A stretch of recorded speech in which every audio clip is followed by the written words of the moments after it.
السلام عليكم ورحمة الله وبركاته. عاملين ايه؟ يا رب تكونوا بخير. تعالوا نعمل بقى مع بعض حاجة كده من غير فرن، من غير عجن، من غير بيض، من غير اي حاجة خالص. حاجة سهلة كده وسريعة وهتنعنشك كده في الصيف وكده واحنا حرانين بقى. تحطيها في التلاجة شوية وتطلعيها بقى تاكلي منها. بصوا ان شاء الله تعجبكم.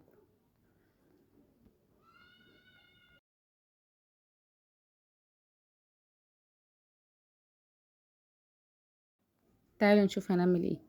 معايا هوز اللي هو بنجيبه لولادنا من السوبر ماركت ده يعني. هقطعه بقى كده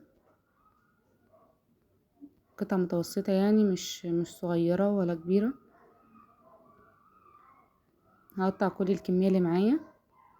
بعد كده هجيب اي صينية، اي حاجة عندي، هرصهم كلهم كده جنب بعض.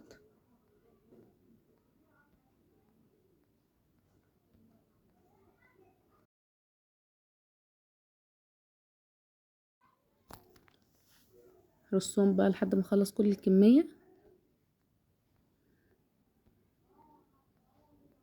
بصوا كده خلصت كل الكمية اللي معايا. هجيب بقى معايا كريم شانتيه، معايا كيس اللي هو دريم، اي نوع عادي استخدمي.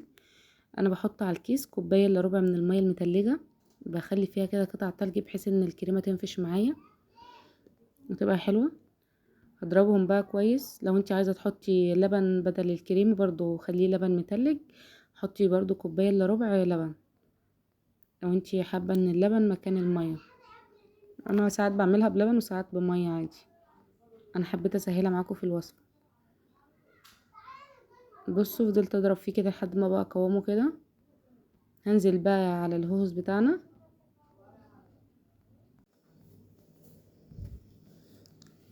هنزل بقى بكل الكريمة اللي معايا. نزلت بقى بكل الكريمة، هسويها كده بقى بالراحة. وبعد كده معايا شوكولاتاية كده بشرتها. ما عندكيش شوكولاتة عادي ممكن تحطي بسكوت، ممكن ما تحطيش خالص عادي. انا حبيت ازينها كده بشوكولاتة من على الوش، وكان معايا واحدة بسكوت كده كسرتها للتزيين مش اكتر. بس وحطيت واحدتين بقى بسكوت كده عشان تدي شكل حلو.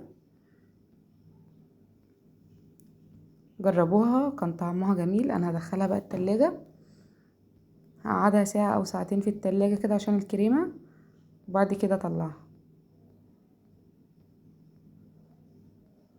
جربوها وان شاء الله تعجبكم.